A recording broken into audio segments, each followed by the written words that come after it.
सबसे पहले शुरुआत राजीव से ही कर लेते हैं, क्योंकि बहुत सारी आपने इनको सीरीज में देखा होगा, लेकिन इस बार एक ऐसा किरदार जो ऐतिहासिक भी है और जो कंटेम्प्रेरी भी है, यानी कि आज की दुनिया का है।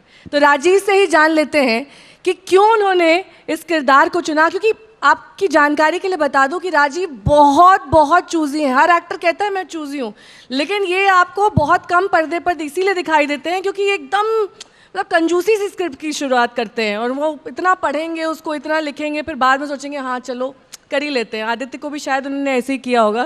तो राजीव, क्यों आपने ये स्क्रिप्ट चुनी, और क्या इसे करने के बाद आपको महसूस हुआ कि आपका ये अब तक का जीवन का उत्कृष्ट अभिनय और सर्वश्रेष्ठ काम था? सबसे पहले तो लखनऊ के सभी लोगों को मेरा नमस्कार। दूसरी बात है कि मैं इतना चूज़ी नहीं हूँ जितना कि आपने बताया। मैं सिर्फ वेट करता हूँ कि मुझे ऐसा कोई प्रोजेक्ट मिले जिससे जो मुझे बहुत एक्साइट करे, और वो बहुत कम होता है, तो इसीलिए वो लंबा अरसा हो जाता है मुझे पर्दे पर आते हुए। ये शो मैंने इसलिए लिया क्योंकि ये अपने आप में एक बहुत ही नायाब शो है। इस तरह का सब्जेक्ट जो है वो आज तक मुझे नहीं लगता कि फिल्मों में या OTT पे या टेलीविज़न पे कभी किसी ने अटेम्प्ट किया हो। एक किस्म का ट्रेजर हंट था। और ये भी बता दूं कि मैंने आदित्य को बिल्कुल भी इंतज़ार नहीं करवाया। आदित्य ने जब ये स्क्रिप्ट मुझे भेजी, पढ़ने के तुरंत बाद मैंने उसको बोला, आदित्य लकी रहे इस मामले में। नहीं, मुझे वो स्क्रिप्ट इतनी अच्छी लगी, मुझे लगा कि यार ये मेरे हाथ से ना निकल जाए, इसका कहीं मन ना बदल जाए। तो मैंने कहा आदित्य मुझे ये स्क्रिप्ट करनी है, and I am so happy to be a part of it. बहुत कुछ सीखने को मिला और बहुत कुछ मुझे नया करने को मिला। एज एन एक्टर आप हमेशा तलाशते रहते हैं कि मुझे कब कुछ ऐसा काम मिले जो कि मुझे कोई मेरी अपनी कला को थोड़ा और आगे बढ़ाए, मुझे चैलेंज करे। तो इसमें वो सब कुछ था जो मैं पहली बार कर रहा था, क्योंकि आप जनरली कैरेक्टर्स प्ले करते हो जिसमें बहुत जज्बात होते हैं, जिसके अंदर आप बहुत स्टडी करते हैं, बहुत लेयर्स होती हैं। ये एक ट्रेजर हंट था जिसके अंदर मुझे बहुत ही ऑर्गेनिकली अप्रोच करना था अपने कैरेक्टर को, क्योंकि आपको जगह जगह पे क्लूज़ मिलती हैं, आपको समझ में नहीं आ रहा कि आगे कहानी किस दिशा में जा रही है। तो हमने शूट भी ऑलमोस्ट बिल्कुल वैसा ही किया। तो बहुत ही एक्साइटिंग वो था कि आप जब जा रहे हो सेट के ऊपर और आपको पता नहीं है कि इसके बाद में ये कहानी, ऑफकोर्स आपने पढ़ी होती है, लेकिन आपको जब बहुत ऑर्गेनिकली रिएक्ट करना होता है, that's a very different kind of a approach. मैं अक्सर कहता आ रहा हूँ कि ये पहला शो था जहाँ मुझे होमवर्क करने की ज़रूरत नहीं थी, मुझे क्लास वर्क करना पड़ता था, और क्लास वर्क हमारा हेडमास्टर ये था, टीचर ये था। अरे हेडमास्टर बता रहे हैं आपको, कुछ तो कहिए ना अपने बचाव में। नहीं तो ये आदित्य ही था जो हमें बार बार बोलता था कि अच्छा क्या कर लिया आपने आदित्य जो आपको मतलब यहाँ पर क्लासरूम सजानी पड़ गई? कह रहे देखो क्या हुआ था, मैंने राजीव को बहुत क्लियरली बोला था कि ट्रेजर हंट में कैसे होता है ना, आप सुराग ढूंढ रहे हो और आपको वो सुराग मिलने के बाद आप वहाँ से आगे बढ़ते हो। तो मैंने बोला अगर आपको पहले से ही सारा स्क्रिप्ट में तो लिखा होता है कि क्या होने वाला है, तो मैंने कहा आप बहुत ज़्यादा बढ़ के मत आना, क्योंकि जब भी आपको मैं लेके जाऊंगा और शूट करते वक्त इन चीज़ों को दिखाऊंगा, तभी मुझे वो जो रिएक्शन चाहिए, जो आपकी एक जर्नी चाहिए, वो जितनी ऑर्गेनिक और रियल हो सके उतनी चाहिए। तो मैंने बोला आप बहुत ज़्यादा पढ़ के, बहुत ज़्यादा प्रिपरेशन करके मत आना, क्योंकि आप तो मैंने पहला हेडमास्टर देखा है जो बच्चे को ये कह रहा है कि पढ़ के मत आना। एक्चुअली वो वर्क होगा, और वो वर्क होता है हमेशा, क्योंकि बहुत प्रिपेयर करके आता है तो एक्टर का ना एक इंस्टिंक्ट होता है, वो खत्म हो जाता है।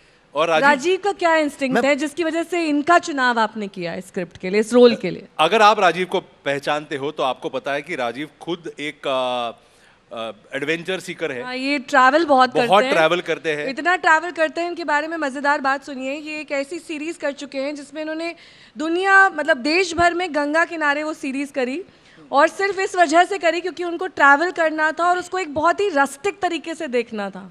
आमतौर पर क्या होता है, हम लोग फ्लाई करते हैं, किसी अच्छे रिजॉर्ट में रुकते हैं, ये उसको पूरा रोड ट्रैवल कर रहे थे और उसको पूरा अपने आप में जज्ब कर रहे थे कि ये है असली इंडिया, यही है हमारा भारत, यही है हमारी गंगा, यही है हमारी संस्कृति। वो अगर आप सीरीज कभी राजीव की देखेंगे तो आपको पता चलेगा कितना कितना ज़्यादा प्यार इनको ट्रैवल से है। देखो ट्रैवलिंग से ना बहुत फ़ायदे होते हैं ट्रैवलिंग के, और एक एक्टर के लिए तो बहुत ज़्यादा फ़ायदे होते हैं, क्योंकि आप इतने सारे लोगों से मिलते हैं, आप इतने अलग अलग किस्म के लोगों से मिलते हैं, आप ऐसे अलग अलग जगह पर जाते हैं, आप अलग अलग रहन सहन देखते हैं, कि मुझे लगता है कि आपकी जो कला है उसमें वृद्धि होती है। बिकॉज आप कुछ किरदार आपके दिमाग में हमेशा रह जाते हैं, आपको जगह की सादगी समझ में आती है, आपको वो सब मोमेंट्स याद आते हैं जब आप परफॉर्म कर रहे होते हैं। तो I think travelling has really help me. ये इस सीरीज में काम आया आपका ट्रैवल एक्सपीरियंस? इस सीरीज़ में भी बहुत काम आया, कि इस सीरीज़ में फिजिकली बहुत काम आया, क्योंकि इस सीरीज़ के अंदर फिजिकली हमें बहुत ट्रैवल करना पड़ रहा था। हमें एक लोकेशन से दूसरी लोकेशन पर जाना पड़ रहा था। हम कभी भी ऐसा नहीं था कि उठे और एक ही सेट पे पहुंच गए। हम लोग महाराष्ट्र में हमने बहुत जगह शूटिंग की, हमने कर्नाटका में जाकर शूटिंग की, तो वो जो अलग अलग जगह पर जाकर शूट करना था, अडेप्ट करना था, हर जगह पे 5 स्टार्स नहीं थे बताइए हमारे। लखनऊ आके कैसा लग रहा है आपको राजीव? लखनऊ आके हमेशा एक बहुत ही डिफरेंट किस्म की फीलिंग होती है, क्योंकि यहाँ का जो एक हवा में जो एक माहौल है, या यहाँ की गर्मजोशी है, यहाँ का या ये कह लीजिए कि यहाँ का जो कैरेक्टर है वो आपको लखनऊ आने से पहले ही आपको पता है कि मैं लखनऊ लैंड करने वाला हूँ। तो मैं यहाँ पे कई बार आ चुका हूँ, and there is something which is very very unique about Lucknow. हम जब बॉम्बे में भी जब लोगों से मिलते हैं जो लखनऊ से होते हैं, आपको पता है कि ये लखनऊ से हैं, उनकी बातचीत से, उनके एटीट्यूड से ही कि भाई साहब ये लखनऊ के हैं। तो I think it's always a very very good Aditya आपको कैसा लगा? मुझे बहुत मैं 1 साल पहले आया था यहाँ पे, स्काई फोर्स नाम की फिल्म का शूटिंग चल रहा था, अक्षय कुमार की फिल्म थी और वहाँ लखनऊ में उनका शूट हुआ था। तो मैं मेरी अभी जो फिल्म शूट कर रहा हूँ, थामा नाम की फिल्म है, आयुष्मान और रश्मिका की, तो उसकी स्क्रिप्टिंग के लिए आया था यहाँ पे, और मेरे राइटर अमर कौशिक जो प्रोड्यूसर है वो सब यहीं पे थे। तो मैंने 6-7 दिन गुजारे यहाँ पे, और क्योंकि आप लिखते हो ना फिल्म, तभी आपके पास बहुत टाइम होता है। कुछ दिन और गुजारो लखनऊ में भी एक नहीं, एंगल पर से। मेरी शिकायत है राजीव से एक्चुअली कि हम लखनऊ आ चुके हैं और ये खाना तो बिल्कुल इतना ऐसे, अरे आप ही खा लीजिए, वो नहीं भी खा नहीं वो खाते ही नहीं है, तो इनको कहाँ लेके जाऊँ वो मैं? देख के खुश हो लेंगे। आप प्लीज उनको बोलिए जरा कि लखनऊ आए देखिए तो। मैं खाने लखनऊ आके जिसने खाना नहीं खाया ना, उसने वाकई असली लखनऊ नहीं देखा है। अब चाहे आप डाइट करिए चाहे कुछ भी करिए, लखनऊ जाना ही जाता है उसके खाने के लिए। जी हाँ, मैं बता दूं आपको, जब मैं वापस जा रहा हूँगा तो मेरे बैग के अंदर सिर्फ खाना ही होगा। मेरी वाइफ ने मुझे बोला है कि देख तू बहुत एम्बेरसमेंट होने वाली तेरे को, क्योंकि जब एक्सरे मशीन में तेरा बैग निकल के जाएगा तो उसमें कहाँ से कबाब निकलेंगे, कभी बिरयानी निकलेगी, इतना नहीं क्या क्या निकलेगा। But that I can't help it. वो मैं इनफैक्ट पहले ऑर्डर कर चुके हैं जो मेरे होटल में पहुँचने वाला है। आदित्य वापस आपकी सीरीज पे आते हैं, क्योंकि शिवाजी एक बेहद संवेदनशील टॉपिक है। आपकी जो सीरीज है वो एक किताब पर आधारित है। जब आपने ये सीरीज़ बनाई तो सबसे महत्वपूर्ण आपने क्या समझा? किस तरीके से आप इसको पोर्ट्रे करेंगे? हिस्ट्री और कंटेम्प्रेरी का मिश्रण कैसे करेंगे? कितना फैक्ट लेंगे, कितना फिक्शन लेंगे, और इसे इंटरेस्टिंग कैसे बनाएंगे? किसी भी डायरेक्टर के लिए होता है ना, कमर्शियल रुद्रा नहीं आएगी तो फिर कुछ भी नहीं है ना। तो देखो, मेरे लिए बहुत इंपॉर्टेंट एक बात थी कि ये क्यों बनाई सीरीज। उसके पीछे एक सबसे बड़ा विचार ये था कि जिस किताब पे ये सीरीज आधारित है, उस किताब में छत्रपति शिवाजी महाराज और उनके खजाने और उनकी हिस्ट्री के बारे में बहुत इंटरेस्टिंग तरीके से और बहुत एंटरटेनिंग तरीके से उन्होंने कहानी जो खड़ी की थी। तो मुझे हमेशा लगता है कि हमें भारत में रह के हमारी हिस्ट्री के बारे में बहुत कम पता है, और पता ही नहीं है। यानी बच्चों से जब भी मैं मेरे बच्चों से बात करता हूँ तो स्कूल में जो पढ़ रहे हैं और जो एक्चुअल हमें बाद में पता है, उसमें बहुत अंतर है, बहुत फ़र्क है।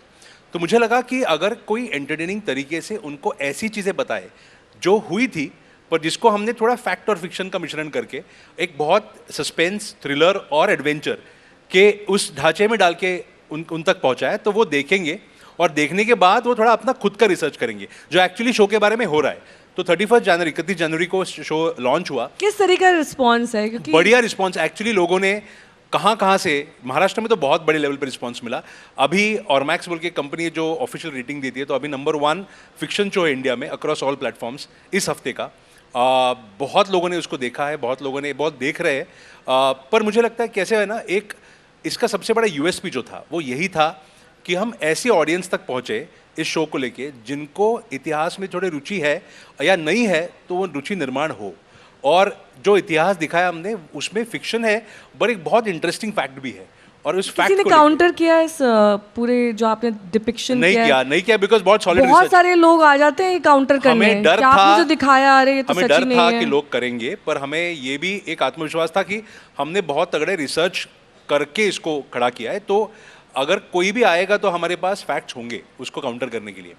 तो ये खजाना कौन सा है, उसका पूरा उसकी जर्नी कौन सी है, उसकी हिस्ट्री कौन सी है, वो शो में बहुत इंटरेस्टिंग तरीके से अनकवर होती है।